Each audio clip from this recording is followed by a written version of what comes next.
లూకా సువార్త 19వ అధ్యాయం మొదటి నుంచి 10 వచనాలు నేను చదువుతాను. ఆయన సంచరించుచు యెరికో పట్టణంలో ప్రవేశించి దాని గుండా పోచుండెను.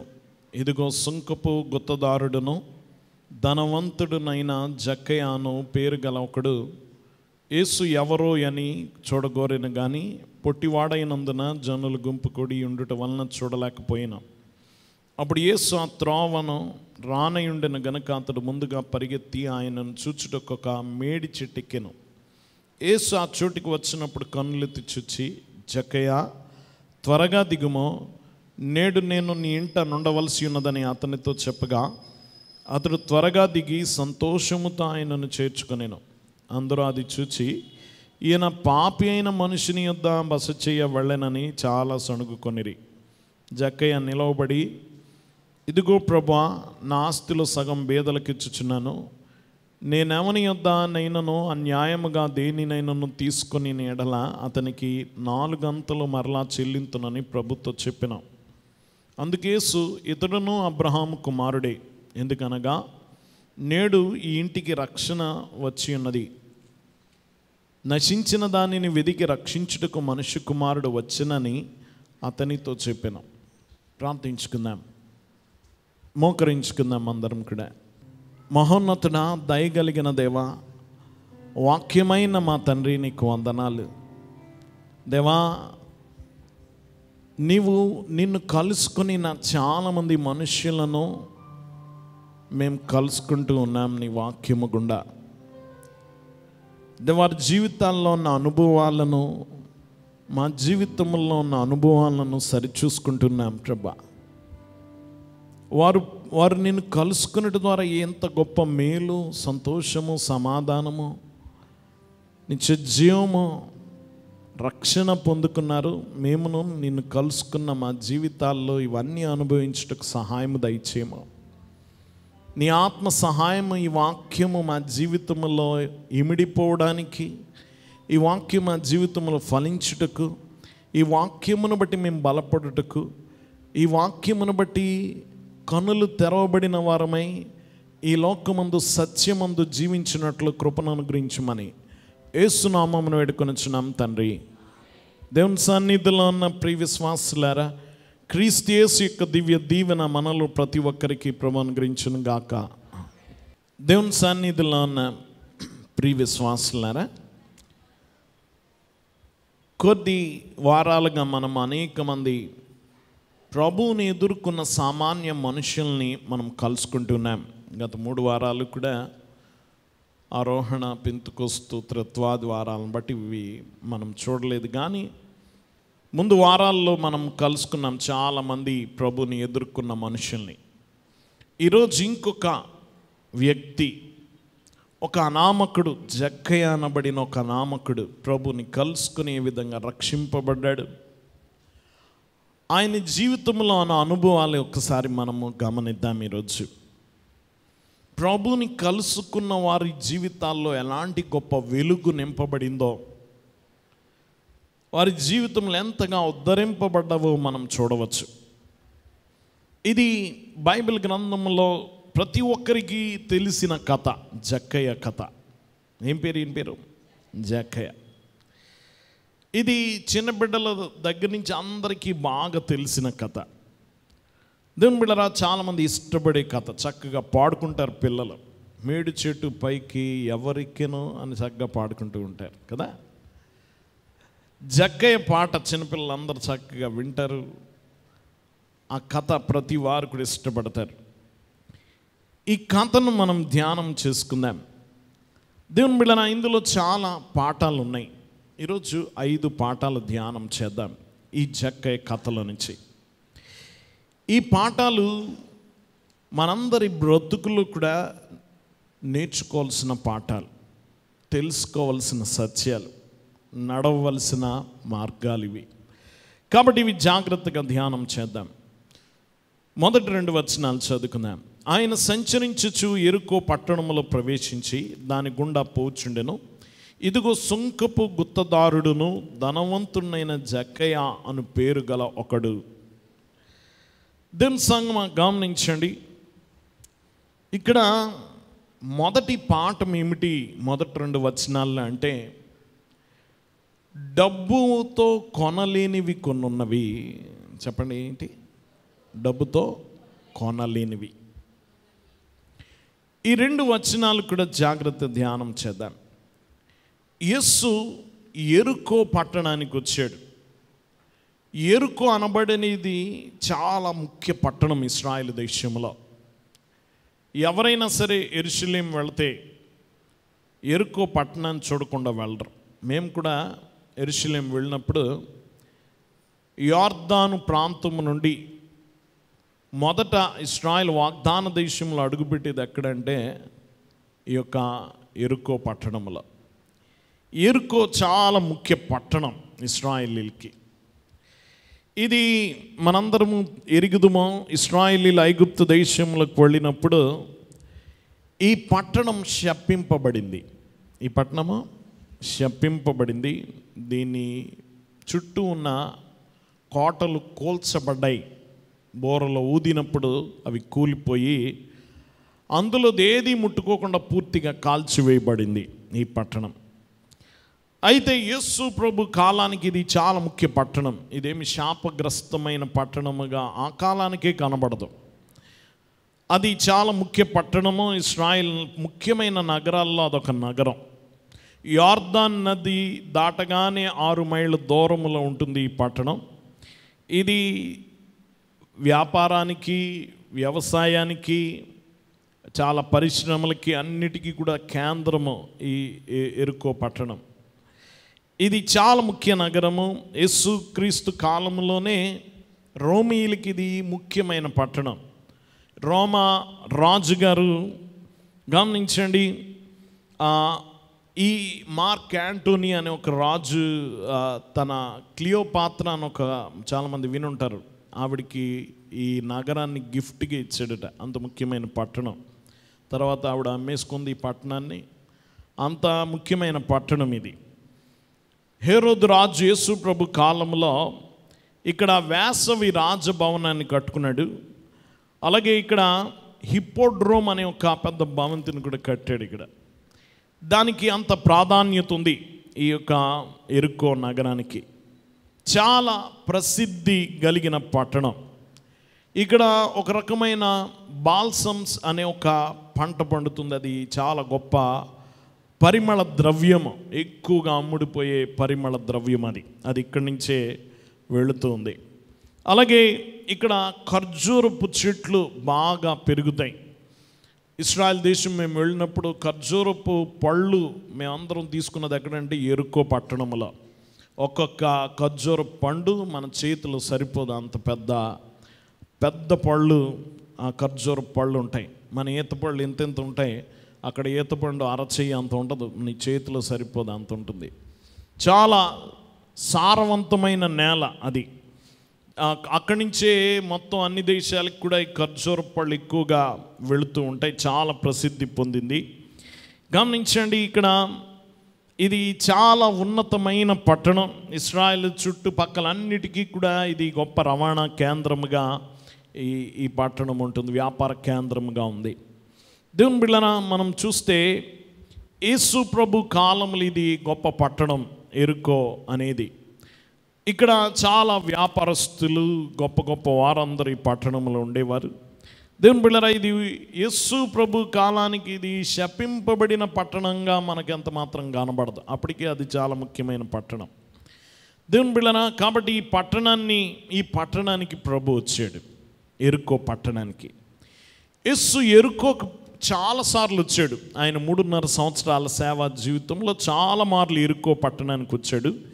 కానీ ఈసారి ఈ యొక్క జక్కయ్య ఇంటికి వెళ్ళిన తరుణము ఆఖరిసారి ఆ పట్టణాన్ని దర్శించడం. మళ్ళీ ఇక ప్రభు సిలువ వేయబడతాడా అనగా కొన్ని రోజుల ముందే ఈ యెరికో పట్టణానికి ప్రభు వెళ్ళారు. అక్కడ చివరిసారిగా యెరికో పట్టణాన్ని ప్రభు దర్శిస్తున్నారు. ఆ పట్టణం అంతా వెళుతూ ఉన్నారు.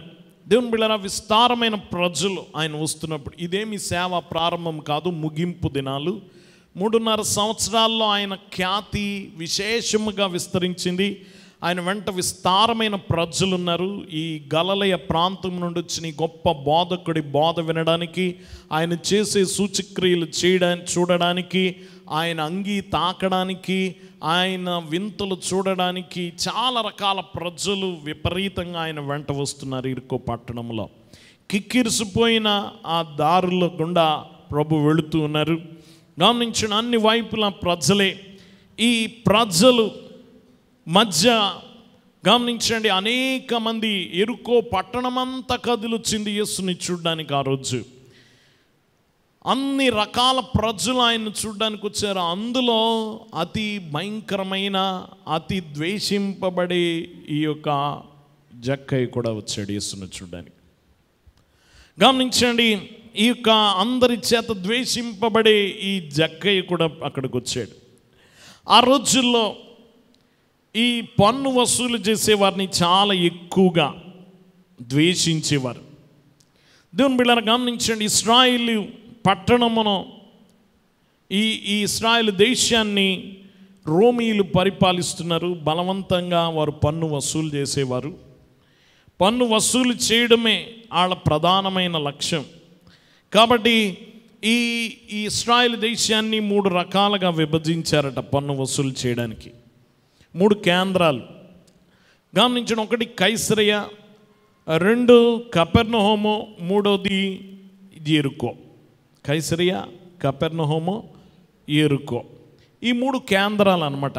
ఇక్కడ ఎక్కువగా వారు పన్ను వసూలు చేయడానికి 3 ప్రధానమైన నగరాలను ఎన్నుకున్నారు. ఆ ప్రాంతం అంతా దీని క్రిందకు వస్తుంది. ఇలా పన్నులు వసూలు చేయడం అనేది చాలా ప్రాముఖ్యమైన పని. గమనించండి, వారు ఈ పన్నులు వసూలు చేయడానికి కొంతమందిని ఏర్పాటు చేసుకునేవారు. యూదులైన వారిని ఏర్పాటు చేసుకునేవారు.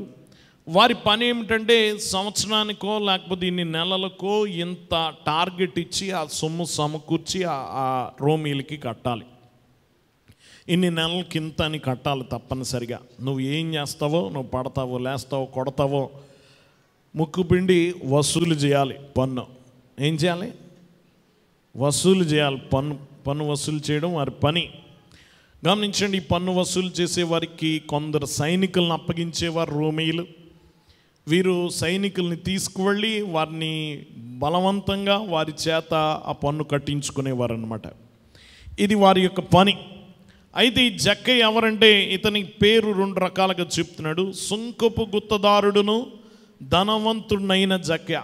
లూకా ఇతను వర్ణించడానికి 2 పదాలు వాడుతున్నాడు. సుంకపు గుత్తదారుడు. సుంకపు గుత్తదారుడు అంటే సుంకం వసూలు చేసే ప్రాముఖ్యమైన వ్యక్తి అన్నమాట. గుత్తదారుడు అంటే అనేక మంది చేత, ఆ ప్రాంతంలో ఉన్న వారి చేత పన్ను కట్టించుకోవడం ఇతని పని. ఇతని కింద కూడా చాలామంది పనివారు ఉంటారు. వారందరూ పన్నులు వసూలు చేసి ఇతనికి అప్పచెప్తే ఇతడు వెళ్ళి ఆ యొక్క రోమీలకి పన్ను కట్టేవాడు. ఇది ఇతని పని. ఇతడు సుంకపు గుత్తదారుడు. 2వది ధనవంతుడు. ఎవరట? ధనవంతుడు. ఇతడు ధనవంతుడు. ఈ సుంకము వసూలు చేయడమే కాదు, ఇంకా మిగిలిందంతా ఈయన జేబుల్లోకి వెళ్తుంది. ఈయన ఎంత చెప్తే అంత వసూలు చేయాలి.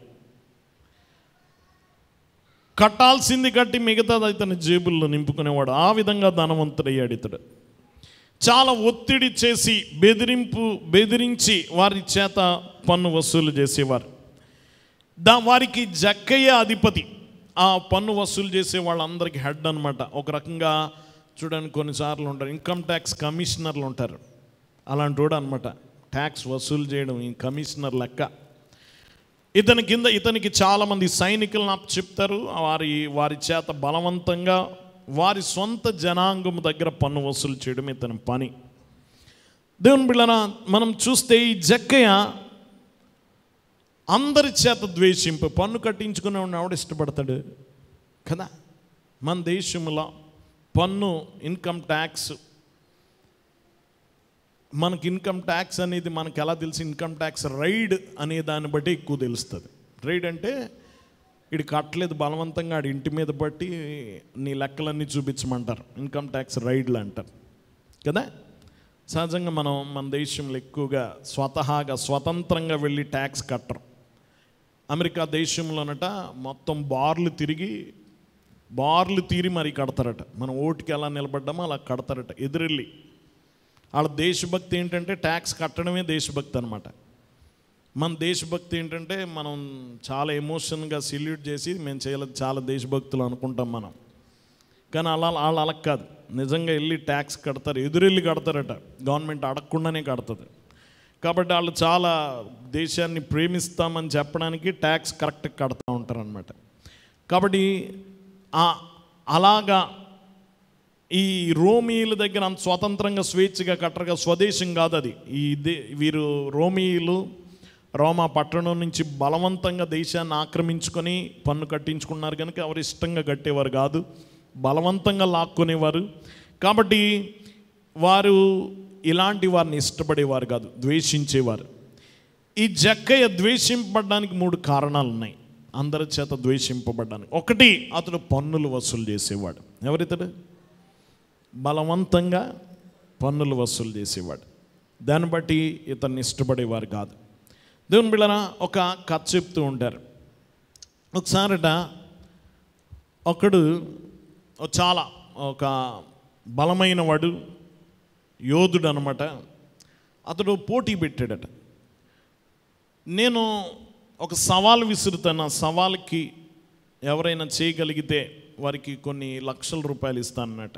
ఏంటి ఆ సవాల్ అంటే, నేను ఒక నిమ్మకాయ బద్ద తీసుకొని దాన్ని బాగా పిండిన తర్వాత దాంట్లోంచి ఒక్క చుక్క మళ్ళీ రసం పిండగలిగితే వాడికి ఇన్ని లక్షల రూపాయలు ఇస్తానన్నట. ఈయనకంటే బలవంతులు చాలామంది వచ్చి చాలా ట్రై చేశారట ఆ నిమ్మకాయ బద్దను పిండడానికి, ఎవడ వల్ల కాలేదట. అయితే ఒకడు వచ్చాడట, చాలా బక్కగా సన్నగా వచ్చాడు. ఆడు తీసుకొని నేను పిండుతాను అన్నట్టు అందరు నవ్వారట. నీకంటే బలవంతులు, నువ్వు బక్కగా నువ్వేం చేస్తావు, నీకంటే గొప్ప గొప్ప వాళ్ళు అందరూ వచ్చి ట్రై చేశారు, అవ్వలేదని అందరు నవ్వితే ఆయన పట్టుకొని సునాయాసంగా పట్టుకొని పిండాడట. ఒక చొక్క వచ్చిందట. అందరూ ఆశ్చర్యపోయారు, ఇంత బక్కుడు భలే పిండాడని. ఒకడు పిండాడట, 2 పిండాడట, 5 చుక్కలు వచ్చినాయట అందులోంచి. ఒకడు పండితేనే లక్షలు ఇస్తానన్నాడు. ఎన్ని పిండాడు? 5 చుక్కలు పిండాడట. ఆశ్చర్యపోయి అలా నోరెళ్ళబెట్టి చూస్తున్నారు. ఎవరు నువ్వంటే ఆయన అన్నట్ట, నేను పన్నులు వసూలు చేస్తానన్నట. ఏం చేస్తాడట? గమనించి, నా వృత్తి ఇది అన్నట్ట. మరి వాళ్ళంత బలవంతంగా ఏం చేస్తారు? గమనించిన, మనం పేస్ట్ని పిండినట్టు వాళ్ళు ఏం చేస్తారు? గమనించిన మొత్తం వసూలు చేస్తూ ఉంటారు. అలాంటి వాడు ఇతడు. కాబట్టి పన్నులు వసూలు చేసేవాడిని ఎవరు ఇష్టపడరు. మొదటి కారణం. 2, ఇతడు ఒక మోసగాడు. ఎవరు? మోసగాడు. ఇది దేన్ని బట్టి చెప్తామంటే, చివరిని అంటాడు కదా, ప్రభా సగం ఆస్తి పేదలకు ఇస్తాను, నేను అన్యాయంగా ఎవరి దగ్గర తీసుకున్నానో వారికి 4 ఇస్తా అంటే ఈయన అన్యాయంగా చాలామంది దగ్గర దోచుకున్నాడు. మోసగాడు. ఇతన్ని ద్వేషించడానికి 2వ కారణం. 3వ కారణం ఏమిటంటే, ఇతడు అందరూ అసహించుకునే ఆ రోమీల కొరకు పనిచేస్తున్నాడు. ఎవరి కొరకు? స్వదేశం కొరకు కాదు. చూడండి, మనం బ్రిటిష్ వాళ్ళ కొరకు పనిచేసిన వాళ్ళని ఇష్టపడతారా? మనం ఆ కాలంలో లేవనుకోండి, సహజంగా. గమనించండి, అలాగా రోమీల కొరకు పనిచేస్తున్నాడు కనుక ఇష్టపడరు. ఇతన్ని ద్వేషించడానికి 3 కారణాలు. పన్నులు వసూలు చేయడం, 2 మోసగించడం, 3వది రోమీల కొరకు తమ సహోదరుల్ని మోసం చేయడం, రోమీల పక్షంగా పన్ను వసూలు చేయడం. కాబట్టి ఎవరు ఇష్టపడేవారు కాదు. జక్కయ్య వచ్చాడంటే అందరు లేచి వెళ్ళిపోయేవారు, లేకపోతే అతని ముఖం మీద ఉమ్ము వేసేవారు, అతన్ని చూడగానే ఉమ్ము వేసేవారు, అతన్ని చాలా ద్వేషించేవారు. అయితే ఇతడు మొత్తం ఈ పన్ను వసూలు చేసే వారందరికీ హెడ్ అనమాట. ఆ ప్రాంతం అంతటికి చాలా ఘనమైన వాడు. కానీ ఈ పాఠము మనం అనుకున్నాం కదా, మొదటి పాఠం ఏమిటంటే, అతడు డబ్బుతో అన్నీ కొనలేవు. ఇతడు ధనవంతుడే కానీ అతడికి గౌరవం లేదు. ఏం లేదు? ఎవరితో సమాధానం లేదు. గమనించండి, ఎవరి దగ్గర మర్యాద లేదు. అందరూ అసహించుకుంటారు. కాబట్టి డబ్బు అన్నీ కొనలేవు. చెప్పండి, డబ్బుతో అన్నీ గౌరవం, సమాధానం, మర్యాద ఇవన్నీ డబ్బుతో కొనలేవు. ప్రతి వారు నేర్చుకోవాల్సిన పాఠం. ఈ రోజుల్లో డబ్బుంటే చాలు ఏదైనా వస్తుంది అనుకునే రోజులు ఇవి. మన యవ్వన బిడ్డలు దానివల్లనే ఏ విధంగా అయినా సంపాదిస్తే చాలు గౌరవం అన్నీ అవే కాళ్ళ కిందకు వస్తాయనుకునే వారికి గొప్ప పాఠం ఏమిటంటే జక్కయ్య గొప్ప ఉదాహరణ. గమనించండి, డబ్బుతో అన్నీ కొనలేవు. ఇతడికి మర్యాద లేదు, ధనవంతుడే, కానీ అందరూ ఉమ్మి వేస్తారు అతన్ని చూసి, అసహించుకుంటారు అతన్ని చూసి. పెళ్ళిళ్ళకి కానీ దేనికి పిలవరు అతన్ని. అతని ఇంటిలో ఏ శుభకార్యానికి వెళ్ళరు. ఎవడు అతని ఇంటి గుమ్మం తొక్కడు, ఎవడు అతని ఇంటిలోనికి రానివ్వడు. ఇతనికి ఏం మర్యాద లేదు ఆ ప్రాంతంలో. ధనవంతుడే, కానీ ఆ డబ్బన్నీ సంపాదించలేదు ఇతనికి. నువ్వు ధనవంతుడు కావచ్చు, కానీ సంతోషంగా ఉండలేవు. నువ్వు ధనవంతుడు కావచ్చు, కానీ నువ్వు ప్రేమింపబడలేవు అందరి చేత. దేవుని బిడ్డను గమనించండి, నువ్వు ధనవంతుడు కావచ్చు, కానీ తృప్తి పొందలేవు. కొన్నిసార్లు డబ్బు అన్నీ సంపాదించదు అనే పాఠం మనం నేర్చుకోవాలి మొదటిగా. దేవుని బిడ్డను గమనించండి, మీరు ధనవంతులు కావచ్చు, కానీ దానివల్లనే సంతోషం కలగదు. ఒకని ధనము విస్తరించుట వాని జీవమునకు మూలము కాదని బైబిల్ గ్రంథం చెప్తుంది. నువ్వు బ్రతకడానికి నీ డబ్బు ఎదుగుదల కారణం కాదు. ఇది జ్ఞాపకం ఉంచుకోవాలి. ఇది మొదటి పాఠం. రెండో పాఠం చదువుకుందాం. 3వ వచనం. యేసు ఎవరో అని చూడగోరెను గాని పొట్టివాడైనందున జనులు గుంపు కూడి ఉండటం వలన చూడలేకపోయిన. అప్పుడు యేసు ఆ త్రోవను రానయుండెను గనుక అతడు ముందుగా పరిగెత్తి ఆయనను చూచుటకు ఒక మేడి చెట్టు ఎక్కాను. రెండోదిగా, ఆకలిగా ఉన్న హృదయాలకి కొరత లేదు. చెప్పండి, ఆకలిగా ఉన్న హృదయాలకి కొరత లేదు. జక్కయ్యకు సమస్య ఉంది. యేసుని చూడాలనుకున్నాడట. ఏం చేయాలనుకున్నాడు? యేసుని చూడాలనుకున్నాడు, కానీ చూడలేకపోయాడు. కారణం అతని ఎత్తు. అతని పొట్టివాడైనందున, బహుశా ఒక 5 అడుగుల లోపు ఉంటాడు. పొట్టివాడైనందున ఏం చేయలేకపోయాడట? యేసుని చూడలేకపోయారు. పొట్టోళ్ళతో చాలా సమస్య. మన అందరం దాదాపుగా అందులోకి వస్తాం కదా. దానివల్ల ఉపయోగం ఉంది, నష్టం ఉంది. ఉపయోగం ఏముందంటే అన్నిట్లో మనం దొరికిపోం. పొడుగ్గా ఉన్నాడు ముందు దొరికిపోతాడు. ఎందులో అయినా దూరిపోవచ్చు. చాలా ఉపయోగాలు ఉన్నాయి, చాలా నష్టాలు కూడా ఉన్నాయి.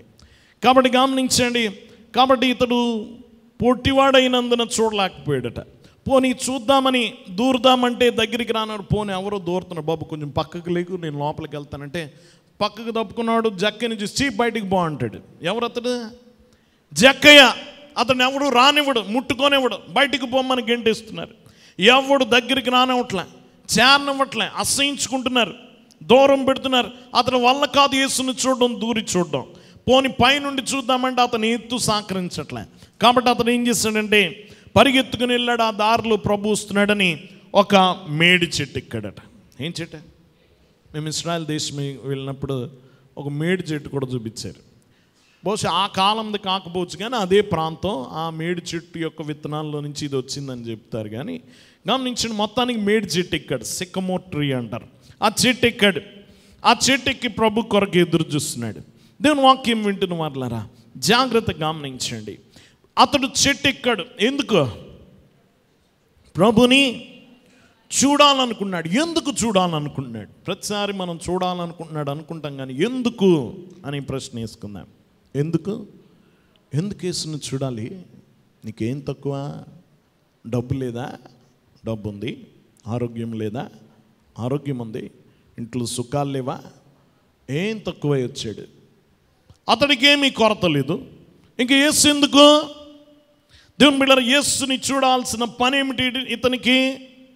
దేవుని బిడ్డలారా, అతడు దుర్మార్గుడు, నీతిని వెతికేవాడు కాదు. అతడేమి క్రమమైన జీవితం కాదు. పోనీ యేసు దగ్గరికి వచ్చి చక్కగా ఆ యొక్క నికోదేములాగా ఆయన దగ్గర నుంచి సత్యాన్ని తెలుసుకోవాలనుకోవడానికి ఇతనేమి నీతిని వెతికేవాడు కదా. అన్యాయపు జీవితం ఇతనిది. పోనీ ఇతనికి ఏమి వ్యాధి లేదు, చక్కగా ఉన్నాడు. డబ్బు లేకపోవడం కాదు, డబ్బు ఉంది అతనికి. ఏమి లేదు అతనికి. యేసుని ఎందుకు చూడాలనుకున్నాడు? దేవుని బిడ్డలారా గమనించండి, యేసుని ఎందుకు అసలు చూడాలని యేసు గురించి అలా తెలుసు ఇతనికి. బహుశా మనం చూస్తే సుంకపు మెట్టు దగ్గర ఉన్న మత్తయ్యని ప్రభు పిలిచాడు కదా. యేసు ప్రభు శిష్యుల్లో ఒకడెవరు? మత్తయ్య. ఎవరు? మత్తయి యేసు ప్రభు శిష్యుడు, సుంకపు మెట్టు దగ్గర ఉన్నవాడు. అతడు కూడా సుంకాన్ని వసూలు చేసేవాడు. మత్తయి, లేవి అని కూడా అతనికి పేరుంది. దేవుని బిడ్డలారా, ఈ మత్తయి సుంకపు మెట్టు దగ్గర ఉన్నవాడు. సుంక అంటే ఈయన పని ఇంది కూడా. అలాంటి వాడు అందరి చేత ద్వేషింపబడిన వాడిని యేసు తన శిష్యుడిని చేసుకున్నాడు. అలాంటి వాడిని యేసు తన అనుచరుడిని చేసుకున్నాడు. యేసు పిలుచుకున్నాడు. యేసు అతన్ని ప్రేమించాడు, సముచిత స్థానం ఇచ్చాడు. అలాంటి వాడికి బహుశా అలాంటి మాలాంటి వాడిని కూడా ప్రేమించేవాడు యేసు. ఆయన ఎవరో చూడ్డానికి ఇతడు బయలుదేరాడు. సహజంగా ఎలాంటి వాడిని ఎవరు చూడరు, ఎవరు గౌరవించరు. కానీ యేసు తన తోటి పనివాడు, తనలాగే సుంకాన్ని వసూలు చేసే ఒక వ్యక్తిని తన శిష్యుడిగా చేర్చుకున్నాడు. బహుశా దాన్ని బట్టి యేసుని చూడడానికి వచ్చి ఉండంటాడు. చాలాసార్లు మనం అనుకోవచ్చు కొంతమందిని చూసి, ఇడికి యేసు గురించి ఏం చెప్తామని ముందే తలుపులు మూసేస్తాం. ఇతడికి ఏం తక్కువ, యేసుని ఎందుకు తెలుసుకుంటాడు, ఏం సమస్య ఉందండి ఇతనికి, ఇతడు యేసు మాట వినండి, మనం సువార్త చెప్పినా మారడండి అనుకుంటామేమో బయట చూసి. నువ్వు తొందరపడి గమనించండి, కొన్ని నిర్ణయాలకు రాకూడదు. నువ్వు కనబడని ఆతృత లోపల ఉండొచ్చు, బయటికి చాలా గమనించండి గంభీరంగా కనబడవచ్చు, లోపల తన హృదయంలో యేసు కొరకు వెంపర్లాడుతున్న హృదయాలు చాలా ఉండొచ్చు. ఈ లోకంలో కొంతమంది ఇదిగో రోజు దేవుని గుడికి వెళుతున్నందుకు నేను తిట్టుకుంటూ ఉండొచ్చు. అలాంటి వారికి స్వార్థ చెప్పడానికి అసలు మనసు రాదు. ఇలాంటి వాళ్ళకి చెప్పలేమండి, మారదండి, నన్ను చూసే తిడుతుంది, నేను చెప్తే వింటదా అనుకోవచ్చు. కానీ లోపల వారికి ఆతృత ఉంటుంది యేసు కొరకు. కొంతమందిని చూసి అనుకోవచ్చు గంభీరంగా అందంగా వారి జీవితం ఉండి యేసు వాళ్ళకి ఏమీ లోటు లేనట్టుగా కనిపించవచ్చు. చాలాసార్లు మనము అడిగి డబ్బు ఉంటే చాలు, ఏం తక్కువ అనేస్తాం తొందరపడి. డబ్బు ఒకటి తప్ప అన్నీ తక్కువగా ఉంటాయి చాలామందికి. దేవుని బిడ్డలారా గమనించండి, వారికి యేసు కొరకైన ఆతృత చాలా మందిలో ఉంటుంది. ఒక గొప్ప రచయిత ఉండేవాడు. ఆయన హాలీవుడ్ సినిమాలకి పాటలు రాసేవాడట, పెద్ద రచయిత. కానీ చాలా దైవభక్తి కలిగిన వాడు. ఆయన ఒక ఇంటర్వ్యూలో చెప్పాడంటే ఏమనంటే, ఈ యాక్టర్లు, ఈ డైరెక్టర్లు, ఈ మెరుపు ప్రపంచం, వాళ్ళకి డబ్బు ఉంది, ఘనత ఉంది, మంచి పేరుంది, అన్నీ ఉన్నాయి, వీళ్ళకేం తక్కువ అనుకుంటాం. కానీ వారిని దగ్గరగా చూస్తే అర్థమవుతుంది వారి హృదయాలు ఎంత లోటుతో ఉన్నాయో, వారి యేసు కొరకు వారి హృదయాలు ఎంత కొట్టుకుంటున్నాయో ఇక్కడ కంటే బాగా ఇంకెక్కడ కనబడరు అన్నట్ట. మనం చూస్తే వీళ్ళకి సువార్త ఎక్కుద్దా అనిపిస్తుంది కొంతమందిని చూసి, కానీ వారి హృదయాలు రగిలిపోతూ ఉంటాయి, వారి జీవితాల్లో కొరత ఉంటుంది. నువ్వు వెళ్ళి సువార్త చెప్పాలి. నువ్వు బయట రూపాన్ని బట్టి ఆగిపోకు ఎప్పుడు కూడా. వీళ్ళకి స్వార్థ అనవసరం, ఎక్కదో, వీళ్ళు మారరో, వీళ్ళ జీవితంలో తిరగరో అనుకొని తొందరపడి వారిని వదిలేయకు. ముందే తలుపులు మూసేయకు, ముందే స్వార్థ చెప్పడం ఆపేయకు. నీకు తెలియదు ఎవరు స్పందిస్తారో. గమనించండి, ఒకవేళ మనము ఈ యొక్క ప్రాంతంలో మనం ఒక పోల్ పెడితే చూడండి, నిన్న ఎగ్జిట్ పోల్స్ వచ్చినాయి కదా, చాలా ఒపీనియన్ పోల్, ఎగ్జిట్ పోల్ అని చాలా వస్తున్నాయి. ఆ ప్రాంతంలో ఎరుకో ప్రాంతంలో ఒక పోల్ పెట్టి గమనించండి, యేసు దగ్గరికి అస్సలు రాడు ఇతడు అని మీ ఊర్లో ఎవరికైనా ఓటేయమంటే అందరికంటే టాప్లో ఇతడే ఉంటాడు. ఎవరు? జక్కే. దేవుని బిడ్డలారా గమనించండి, వాక్యం వింటున్న వాళ్ళారా, ఇదిగో ఎక్కువ మంది అసహించుకునే పేరు అది. ఎవరు కూడా అలాంటి వాడు యేసు దగ్గరికి వస్తాడని అవ్వడు అనుకోడు, కానీ అతడే వచ్చాడు. దేవుని బిడ్డలారా గమనించండి, వాక్యం వింటున్న వాళ్ళారా, యేసుని చూడడానికి వచ్చాడు. చెట్టు ఎక్కాడు. సహజంగా డబ్బులు ఉన్నవాళ్ళు చెట్లు గిట్లు ఎక్కితే పరువు పోద్దాం అనుకుంటారు. ఈయనకి అసలు పరువే లేదు కదా, ఇక్కడ ఏమీ పర్లే, పైకి ఎక్కాడు, చెట్టు ఎక్కాడు ప్రభుని చూడడానికి. దేవుని బిడ్డలారా గమనించండి, వాక్యం వింటున్న వాళ్ళారా, చాలామంది వీళ్ళకేం కొరత అనుకుంటాం, కానీ వారు యేసు కొరకు ఎదురు చూస్తూ ఉంటారు. వారు కూడా ఇది జ్ఞాపకం ఉంచుకోవాలి, ఈ పాఠం నేర్చుకోవాలి. యేసు కొరకు ఎదురు చూచే హృదయాలు, యేసు కొరకు ఆకలిగా ఉన్న హృదయాలు చాలా ఉన్నాయి, మనం గుర్తించలేకపోతున్నాం అంతే. పై రూపం చూసి మనం ఎన్నడూ కూడా ఎవరిని విడిచిపెట్టకూడదు. ఇది రెండో పాఠం. మూడో పాఠం చదువుకుందాం 5వ వచనం నుండి. యేసు ఆ చోటికి వచ్చినప్పుడు కన్నులెత్తి చూచి, జక్కయ్య త్వరగా దిగుమో, నేడు నేను నీ ఇంట నుండవలసి ఉన్నదని అతనితో చెప్పగా అతడు త్వరగా దిగి సంతోషముతో ఆయనను చేర్చుకునేను. మూడో పాఠము, రక్షణ సులభతరం చేశాడు. చెప్పండి, రక్షణ సులభతరమైంది. రక్షణ సులభతరం. మీకు ఒకవేళ బైబిల్ గ్రంథంలో ఏమైనా రాసుకునే అలవాటు ఉంటే గనక ఈ 5వ వచనం చూడండి. యేసు ఆ చోటికి వచ్చినప్పుడు కన్నులెత్తి చూచి, జక్కయ్య త్వరగా దిగుమో, నేడు నేను నీ ఇంట నుండవలసి ఉన్నదని అతనితో చెప్పగా, ఈ మాట ముందు రాసుకోండి, దేవుని కృప. దేవుని, ఈ 5వ వచనం ముందు రాసుకోండి, దేవుని కృప. సరిగ్గా సరిపోద్ది ఈ మాటకి. 6వ వచనం చూడండి, అతడు త్వరగా దిగి సంతోషముతో ఆయన్ని చేర్చుకున్నాను. ఈ మాట ముందు విశ్వాసం అని రాసుకోండి. మాట ముందు ఈ వచనము విశ్వాసం. ఇది చాలా ప్రాముఖ్యం. 5వ వచనం ముందు దేవుని కృప, 6వ వచనం ముందు విశ్వాసం అనే మాట రాసుకోవాలి. ఇది చాలా ప్రాముఖ్యమైంది. జక్కయ్య అతడు చెట్టు మీద ఎక్కాడు, యేసు అక్కడికి వచ్చాడు, తల ఎత్తి జక్కయ్య కిందకు దిగన్నాడు. జక్కయ్య పేరు ఇతనికి ఎలా తెలుసు? యేసుకి ఎలా తెలుసు? ఎవరైనా చెప్పారా? దేవుని బిడ్డరా, లేక ముందుగా ఎవడైనా రాయి పెట్టుకుంటాడు, కిందకి దిగు పైకి ఎక్కామని ఎవరైనా రాయి పెట్టుకుంటారా? మనకు తెలియదు. పోనీ ఎవరది నోటైనా యేసు విన్నాడా? లేక అతని ఆకలి యేసుని ఆకర్షించిందా? అతని ఆకలి, ఎవరి కొరకైనా ఆకలి, యేసుని చూడాలనే ఆకలి. యేసు గుర్తించాడు అతని హృదయపు ఆకలి. దేవుని బిడ్డరా, జక్కయ్య పేరు పెట్టి పిలిచాడు. పేరు పెట్టి పిలిచాడంటే ఏదో జరుగుద్ది. ఎప్పుడు కూడా యేసు ఎవరినైనా పేరు పెట్టి పిలిచినప్పుడల్లా ఏదో ఒకటి జరుగుద్ది కదా.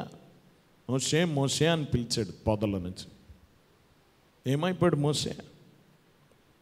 లక్షల మందికి నాయకుడు అయిపోయాడు. అయ్యాడా లేదా? సమూయేలు సమూయేలు అని పిలిచాడు. ఏమయ్యాడు? గొప్ప ప్రవక్త అయ్యాడు. దేవుని బిడ్డల పేరు పెట్టి పిలిచాడంటే ఏదో అవుద్ది అక్కడ. ఇక్కడ కూడా పేరు పెట్టి పిలుస్తున్నాడు. జక్కయ్య అని పిలుస్తున్నాడు. దేవుని బిడ్డల గమనించండి, పేరు పెట్టి పిలిచాడంటే ఏదో గొప్ప కార్యం జరుగుద్ది. ఎవరి పేరు ఆయన వ్యర్థంగా ఉచ్చరించడు. దేవుని బిడ్డరా, జక్కయ్య ఈరోజు నీ ఇంటికాడ ఉండాలన్నాడు. నీ ఇంటికి నేను వస్తానంటున్నాడు. దేవుని బిడ్డరా, జాగ్రత్త గమనించిన, ఇది దేవుని కృప, దేవుని యొక్క ఉచిత కృప, దేవుని ఉచిత కృపా సిద్ధాంతం. జక్కయ్య పిలవలేదు. పిలవడం కాదు, తను చూడాలనుకున్నాడు కానీ తను చూడాలని కోరుకోలేదు కూడా. ఎవడు చూడ్డు? ఆ దేశంలో అతి పాపి అనబడిన వాడే అతన్ని చూడడు. పరిశుద్ధుడు, గొప్పవాడు కన్నులెత్తి నన్ను చూస్తాడని ఊహించగలడా? నేను చూడాలనుకున్నాడు కానీ నన్ను చూడాలనుకోలే. కనీసం వెళ్ళి మాట్లాడలేదు. మాట్లాడిన ఏమని చెప్తాడు? అందరి ముందు, బాబు నేను జక్కయ్య నా పేరు అని చెప్తే వాళ్ళందరూ ఏమని చెప్తారు? ఏమని పరిచయం చేస్తారు? దుర్మార్గుడు ప్రభాయుడు, దుష్టుడు ప్రభా. ఒకవేళ తాను పరిచయం చేసుకోవాలన్నా చెప్పుకోవడానికి ఏమీ లేదు అక్కడ. ఏమైనా చెప్పుకుంటాడా? నేను చాలా నీతిపరుడిని. చూడండి, పరిసేయుడు ప్రభు దగ్గర చెప్పుకున్నాడు. చూడండి, ప్రార్థన చేస్తూ, ప్రభా నేను ఆ పాపిలా కాదు ప్రభా, నేను నీకు దశంభాగం కడుతున్నాను ప్రభా, నేను ఉపవాసం చేస్తున్నాను ప్రభా, నేను 10 ఆజ్ఞల ప్రకారం నడుస్తున్నాను. ఇలా చెప్పుకోవడానికి ఇంకేమైనా ఉన్నాయా? ఏమీ లేవు. నీకు ఇవ్వడానికి నాకేమీ లేదు. నన్ను గొప్పగా చెప్పుకోవడానికి నా దగ్గర ఏమీ లేదు. అందుకని నేనేమో అడగల. నా ఇంటికి రాని అడగడం కాదు, కనీసం ప్రభా నేను పలానా అని పరిచయం కూడా చేసుకోలేడు. దూరంగా నిలబడి చూడడం తప్ప. కానీ దేవుని ఉచిత కృప చూపన, జక్కయ్య రా కిందకి, నీ ఇంటికి వస్తానన్నాడు. ఇది దేవుని కృప. దేవుని కృప అంటే ఏంటో తెలుసా? నువ్వు దేనికి అర్హుడు కాదు. ఆయన పేరెత్తడానికి, ఆయన నీతో మాట్లాడడానికి, ఆయన ఏదైనా అడగడానికి నీ జీవితం సరిపోదు. కానీ ఆయన నిన్ను పిలుస్తున్నాడు. అది దేవుని కృప. ఆయన నిన్ను పిలిచాడు. అది గొప్ప. బైబిల్ గ్రంథం చెప్తుంది, మనము ఆయన్ని ప్రేమించిదిమని కాదు, తానే మనల్ని ప్రేమించాడని. మనం ఆయన పిలవల, ఆయనే మనల్ని పిలిచాడు. ఇది దేవుని కృప. ఎంత కృప ఎదురొచ్చినప్పుడు కాలదనుకుంటావా? ఎలా వచ్చాడట కిందకి? త్వరగా దిగాడట. ఎవరు? జక్కే త్వరగా దిగి సంతోషముతో ఆయన చేర్చుకుని. ఇది అందుకోవడం అంటే, ఇది విశ్వాసం అంటే. అందొచ్చిన అవకాశాన్ని అందుకున్నాడు. గమనించండి, ఈరోజు చాలామంది కాలదనుకుంటారు. ఉచితంగా వచ్చింది నీ కృప, పరలోకం, మోక్షం ఎక్కడ మొదలవుతుంది తెలుసా? ఆయన దగ్గర మొదలవుతుంది. నిన్ను పిలవడంతో మొదలవుతుంది. ఎవరైనా నీ దగ్గరికి వచ్చి అమ్మా రక్షణ పొందొచ్చు కదా అన్నారనుకో, కృప నిన్ను వెతుక్కుంటూ వచ్చింది. నాకు టైం లేదంటావా, నీకంటే దరిద్రుడు ఉండడు. దానికి కాలదనుకున్నావా, ఇప్పుడు కాదు అన్నావా, నీ జీవితాన్ని అందొచ్చిన అవకాశాన్ని పాడు చేసుకున్నావు అంతే. నాకు ఇంకా పెళ్ళిళ్ళు ఉన్నాయండి, అయ్యి ఉన్నాయని నేను చెప్తున్నావా? యాజకుడు నిన్ను అడిగినా, అన్యుడు ఒక విశ్వాసం నిన్ను అడిగినా రక్షణ పొందు, దేవుణ్ణి స్వీకరించు, దేవుని నమ్ముకో అని అడుగుతున్నా అంటే కృప నిన్ను వెతుక్కుంటూ వచ్చింది. యేసు ఎలాగైతే పిలిచాడో వాళ్ళ ద్వారా నిన్ను యేసు పిలుస్తున్నాడు అని అర్థం. ఒక యాజకుడు నిన్ను రక్షణ పొందమని అడిగినా, ఒక విశ్వాసి నిన్ను పొందమని దేవునిలోకి రమ్మని ఆహ్వానించిన యేసు నిన్ను పిలుస్తున్నాడు. నీకు కృప వెతుక్కుంటూ వచ్చింది. దానికి నువ్వు ఎలా స్పందిస్తావో దాని మీద నీ భవిష్యత్తు ఆధారపడి ఉంటుంది.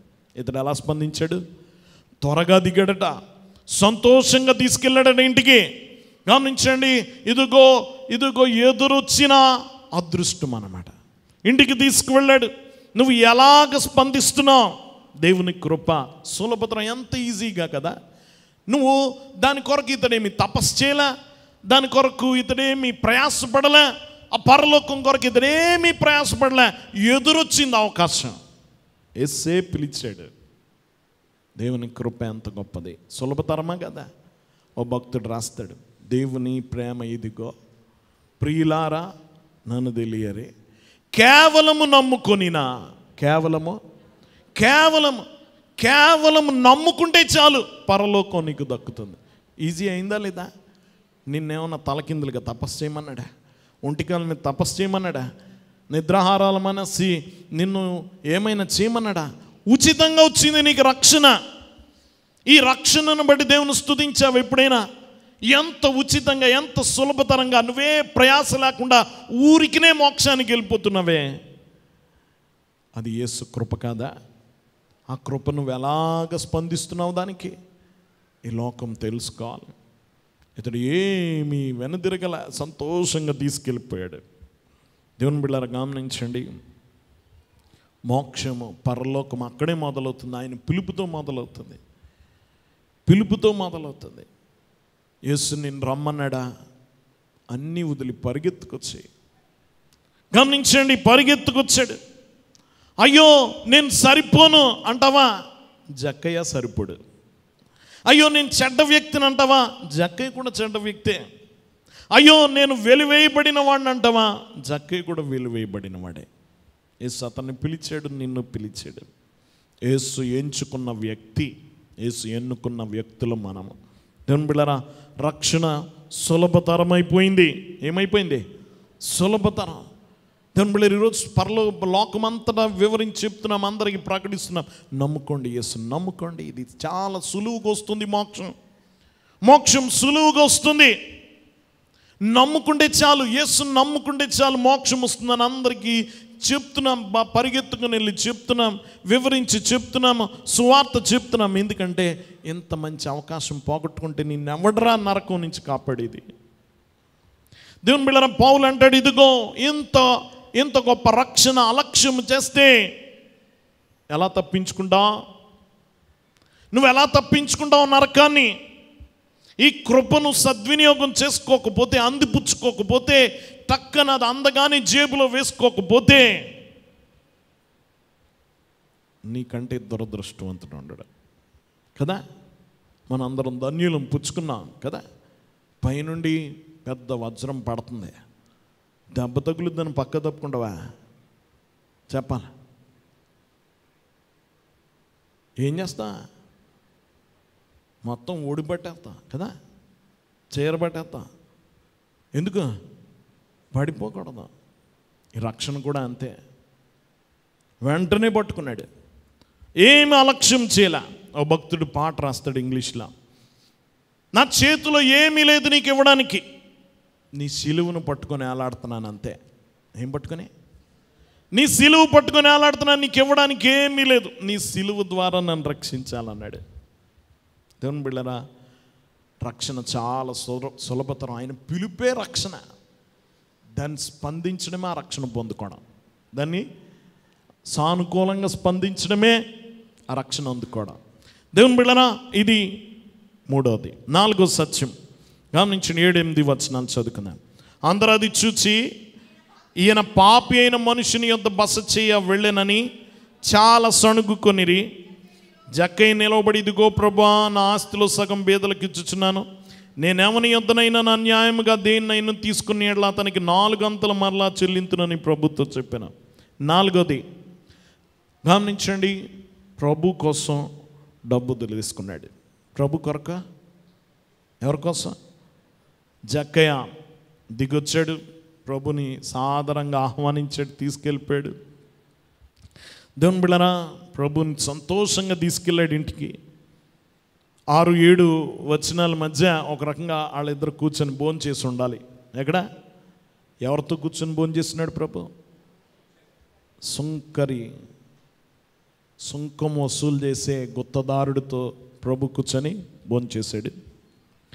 దేవుని బిడ్డలారా, గమనించండి, ఇది ఇలా జరుగుతుంటే చుట్టుపక్కల వాళ్ళు అనుకుంటున్నారట ఏమని? అందరూ అది చూచి ఈయన పాపి అయిన మనుషుని యొద్ద బస చేయి వెళ్ళాలని చాలా సణుగుకొనిరి. ఆ చుట్టుపక్కల వాళ్ళు అందరూ కూడా సణుక్కుంటున్నారట చాలా. ఏమని? పాపి అయిన మనుషుని ఇంటికి వెళుతున్నాడు అంటే వీళ్ళందరూ పరిశుద్ధులే? చెప్పాలి, పరిశుద్ధులం అనుకునే పాపులు అన్నమాట. పరిశుద్ధులమనే భ్రమలో ఉన్న పాపులు. మనం ఏదో కేటగిరీకి చెందుతాం. అయితే నేను పాపినే అనుకునే పాపినైనా ఉండాలి, లేకపోతే నేను పరిశుద్ధుడిని అనే భ్రమలో ఉన్న మొత్తానికి మనందరం పాపులమే. కాబట్టి గమనించండి, మనం ఆ భ్రమ తొలగిపోవాలి. మనం పాపులం అనే సత్యాన్ని గుర్తించాలి. దేవుని బిడ్డలారా, ఎప్పుడైతే నేను పాపిని అనుకున్నావో ఎదుటి పాపిగా చూడవు. మనోడే. ఏ జాతుడు? పాప జాతుడు. మనోళ్ళందరూ, మనందరినీ ఐక్యం చేసేది ఏది? పాప జాతి. మనందరం పాపులం. పాప కులం మనదే. ఏం కులం? పాప కులం మనదే. కాబట్టి గమనించండి, పాపులం మనము. మనందరిని ఐక్యపరిచేది అది. ఆ చుట్టుపక్కల వాళ్ళు అందరూ అనుకుంటున్నారు పాపి అయిన మనుషుడు. ఇంగ్లీష్ భాషలో ఒక వర్షన్లో ఉంటుంది, దాన్ని ఇన్వర్టెడ్ కామర్స్లో అంటే గొప్ప పాపి, ఎంత భయంకరమైన పాపి ఇంటికి వెళ్ళాడు ఏంటని చాలా సణుక్కున్నారట. చాలా సణుక్కున్నారట. దేవుని బిడ్డలారా, చాలా సణుగు అనేది చాలా పెద్ద పాపం. సణుగు, అయ్యగారు అన్నారు, సణుగు గొణుగు మణుగు బరువు అని. సణుగు గొణుగు మణుగు బరువు అంట. దేవుని బిడ్డలారా, సణుక్కోకూడదు ఎప్పుడు కూడా.